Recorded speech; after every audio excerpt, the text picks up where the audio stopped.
আমরা মেশিনারির ক্ষেত্রে compressor use করি, বেশ করে one time paper cup, paper plate ইন্ডাস্ট্রিতে যারা আছেন তারা হাই স্পিড মেশিন ইউজ করার জন্য কম্প্রেসার ইউজ করেন। তো আমরা অনেকেই জানি না কম্প্রেসার বাতাস থেকে পানিটাকে রিজার্ভ করে কম্প্রেসার টাঙ্কিতে, আর একটা নির্দিষ্ট সময় পর পর 3 মাস অথবা 2 মাস, আর যদি খুব ভালো সম্ভব হয় 1 মাস পর পর কম্প্রেসারের ঠিক নিচে একটা চাবি থাকে। এখানে দেখাও, কম্প্রেসারের নিচে এই ধরনের একটা চাবি থাকবে। বিভিন্ন কোম্পানি ওয়াইজ এটা ভিন্নতা হতে পারে। ঠিক এটার নিচে এটা পানি জমবে। আজকে আমরা আমাদের কম্প্রেসার থেকে পানি বের করছি। এই যে পানিটা কী পরিমাণে পানি হয়েছে, আমরা প্রায় 2 থেকে 3 মাস পরে পানি বের করছি। তো আমরা যারা কম্প্রেসার ইউজ করি, যারা যে ধরনের কাজে কম্প্রেসার ইউজ করছি না কেন, অবশ্যই একটা নির্দিষ্ট পিরিয়ড টাইম পর পর আমরা কম্প্রেসার থেকে পানিটা বের করে নিব।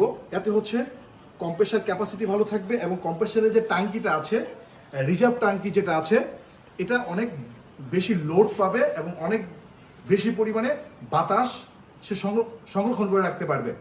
তো আজকে এই ভিডিও থেকে আমরা যেটা শিখলাম সেটা হচ্ছে আমরা যেই কাজের জন্য কম্প্রেসার ইউজ করছি না কেন, ছোট বড় যেই কাজের জন্য ইউজ করছি না কেন, কম্প্রেসার বাতাস থেকে সে পানি সংগ্রহ করে বাতাসের পাশাপাশি সে জলীয় বাষ্পটা ভিতরে রেখে দেয়। তার বাতাসের সাথে কিছু পরিমাণ পানি সে বের করে দেয়, কিন্তু একটা বড় অংশ পানি কম্প্রেসারের ট্যাঙ্কির ভিতরে থেকে যায়। তো আমরা যেখানে যেভাবে কম্প্রেসার ইউজ করছি না কেন, আমরা অবশ্যই আজকের এই ভিডিও দেখার পর থেকে কম্প্রেসারের নিচে কোথাও না কোথাও আপনারা একটা নাট অথবা বোল্ট পাবেন, যেটা খুলে দিলে কম্প্রেসার থেকে পানিটা বের হবে। হ্যাঁ, ইম্পর্টেন্ট হচ্ছে কম্প্রেসার থেকে পানি বের করার আগে অবশ্যই কম্প্রেসারটা বায়ু শূন্য করে নেন।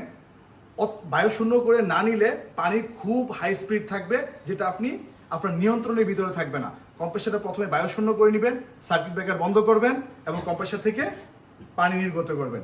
ধন্যবাদ।